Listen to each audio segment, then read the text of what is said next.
Here's something that's going to sound a little strange at first. The women becoming millionaires right now, quietly all over this country, are usually not the ones with the highest salaries. I know, that sounds backwards. We've all been taught that wealth is basically a math problem. Earn more, and the rest takes care of itself. But the women who actually built real financial freedom figured out something different, and once you hear it, you're going to start noticing it everywhere. So let's get into it. Picture this for a second. You're 34. You're sitting in your car outside a house you almost bought, engine off, hands still resting on the wheel, running the numbers one more time, even though you already know what they say. That quiet moment, right there in a parking lot, with nobody watching, is where almost every real story about women and wealth actually begins. Not in a boardroom, not on a stock chart, in a car alone, with a decision nobody else will ever know about. Here's the belief most of us grew up with. Wealth starts with a bigger paycheck. But the women who actually cross the line into financial freedom will tell you something that surprises almost everyone. The raise was never the turning point. The turning point was a decision they made when nobody was watching, and most of the time, it had almost nothing to do with money at all. Stick with me because this gets really interesting. Let's talk about Renee. Renee Castillo, 26 years old, working as a marketing coordinator in Columbus, Ohio, bringing home $61,000 a year. Nothing dramatic about that number. Not impressive, not embarrassing, just one of those ordinary incomes that quietly disappears into rent, a car payment, and the occasional guilt-free Saturday at brunch. By literally every visible measure, Renee was behind. Her coworker Jenna made more money, drove a nicer car, and had a vacation photo every few weeks that made Renee's little apartment feel kind of small by comparison. If you'd polled that office and asked who was going to end up wealthy one day, nobody, and I mean nobody, would have said Renee. But here's where this gets good, because wealth was never actually something you could see in real time. It turns out, when you look at the data on female millionaires in America, a huge number of them never had standout salaries.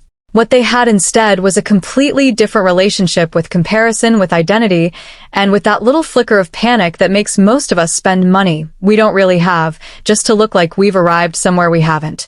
And listen, Renee had that panic too for a while. That's the part of her story most people skip over because it's a lot more flattering to talk about the discipline than the fear underneath it.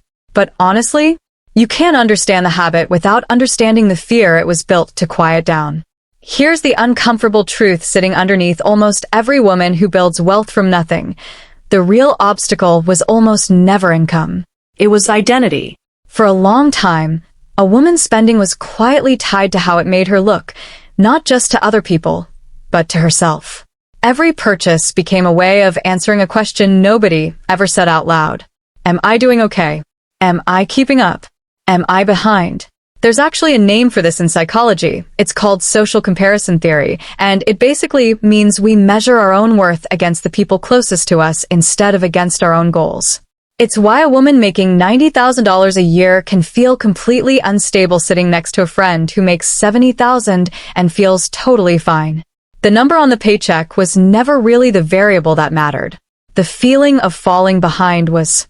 And that feeling? It's expensive. It shows up as the dress bought for one event and never worn again.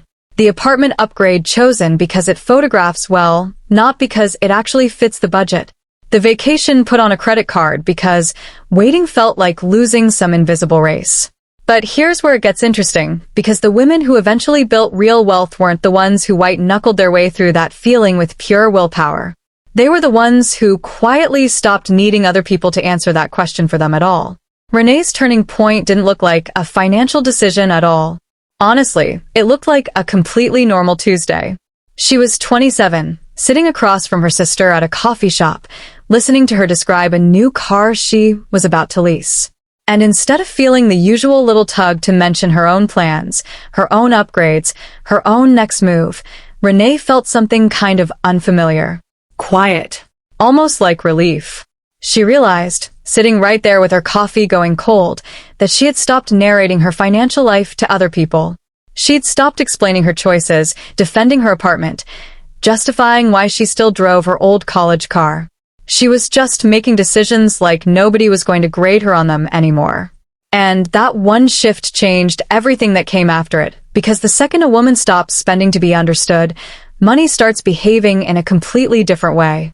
Renee started putting 20% of every paycheck into an investment account before she even saw the number land in her checking account. Not because some finance guru told her to, because the decision had already been made before the temptation to second-guess it ever showed up. But here's the thing nobody warns you about. The moment a woman starts quietly building real wealth, the people around her usually notice what's missing before they notice what's growing. They see what she isn't buying long before they ever see what she's becoming. If you're into this kind of thing, the psychology behind money, identity, and the quiet decisions that separate the women who actually build wealth from the women who just look like they have it, go ahead and subscribe. We dig into the hidden forces behind financial freedom, and honestly, it's some of the most fun research I get to do. This is where the story stops being purely inspiring for a minute and gets a little more honest instead. Renee's relationships changed. Not all at once, not dramatically, but in small ways that quietly added up. Friends who used to invite her to every single dinner started inviting her to fewer of them because she said no to the expensive ones more often. Her sister, the one with a new car, made a joke one day about Renee turning into someone who counts pennies. It was meant lightly. It didn't land that way. Wealth, it turns out, doesn't just change a woman's bank account. It changes the unspoken social contract she has with everyone around her. Every dollar she doesn't spend trying to keep up is a dollar that quietly announces she's stopped playing a game other people are still very much playing. And people notice when somebody stops playing a game, even if they never actually admit that's what bothers them. So, here's the part of the story that most people don't see coming. The biggest transformation in Renee's life was not her growing investment account. It was the slow, sometimes painful unraveling and rebuilding of who she trusted, who she let stay close, and who she eventually realized had only ever valued the version of her that spent money the same way they did. The money, weirdly, ended up being the easy part. Learning to value herself separately from spending, separately from comparison, separately from the approval of people who'd been measuring her by her car or her apartment. That was the real work. And that work never shows up on a net worth calculator, but it's the part that actually changes a life. By the time Renee turned 34, her portfolio had crossed $400,000. Not from a lucky windfall. Not from one brilliant investment everyone wishes they'd made. From 7 straight years of automatic, almost boring, unglamorous consistency, quietly compounding in the background of an otherwise pretty ordinary life. But here's what nobody tells women chasing financial independence. Freedom doesn't actually arrive feeling like relief. It arrives as a whole new set of harder, more uncomfortable questions. Once money stops being the obstacle, the real question becomes impossible to avoid. What do you actually want your life to look like now that almost nothing is stopping you from building it? Some women discover they don't even want the career they spent a decade climbing toward. Some discover that the relationship they stayed in partly for financial safety doesn't make sense anymore once safety stops being the reason to stay. Financial freedom doesn't just hand you options. It quietly removes all the excuses that were protecting people from facing what they actually want. Renee left her marketing job 2 years later, not chasing some big windfall opportunity, but to start something smaller and entirely her own, something that, in year 1, paid her less than her old salary did. Wealth hadn't pushed her to chase more money. It had finally let her chase meaning, because meaning had stopped being something she couldn't afford. If there's one idea this whole story keeps circling back to, it's this. Money was never really the subject. Money was the mirror. The women who build wealth from nothing aren't simply better at math. They're women who often slowly and often pretty painfully stopped outsourcing their sense of worth to other people's opinions, other people's lifestyles, other people's timelines. The habit that actually created the wealth wasn't really about saving 20% of a paycheck. It was about no longer needing to spend in order to feel like enough. And that's the part wealth influencers almost never say out loud, because it doesn't fit neatly into a 5-step plan with a catchy thumbnail. Building real financial freedom asks a woman to face something a lot more uncomfortable than a budget. It asks her to figure out who she actually is when nobody is watching her spend. Renee still drives that older car, by the way.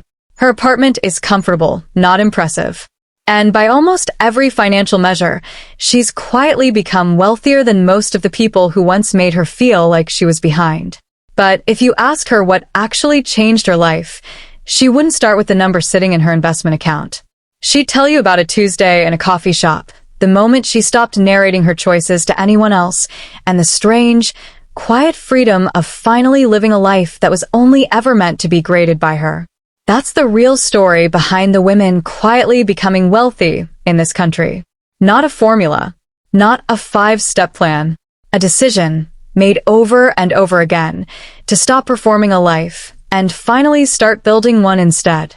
If this kind of story is your thing, the real psychology behind money and identity, stick around because we've got a lot more of these coming.